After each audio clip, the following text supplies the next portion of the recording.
Hola, buenas noches mi gente. Aquí nos encontramos, mira, de maravilla con esta fogata.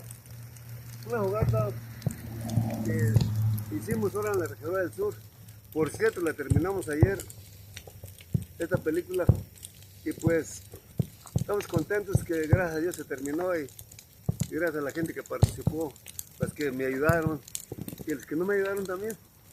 Gracias y pues no me queda más que decirles que muchas gracias y un saludo de aquí desde el rancho de los actores en Cosme, Texas, y que no dejen de ver el canal YouTube All Studios, Cine Mexicano, Estrella TV, canal 29, Cine Latino, Tubi, bueno, muchos canales por ahí.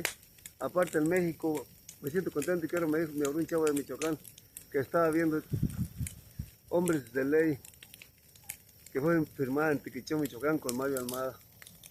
Y un saludo hasta allá, hasta Zamora, Michoacán. Y arriba, Michoacán.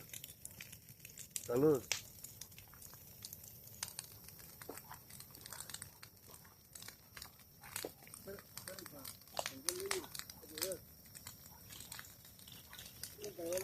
Ahí le corto, coñac y la leña.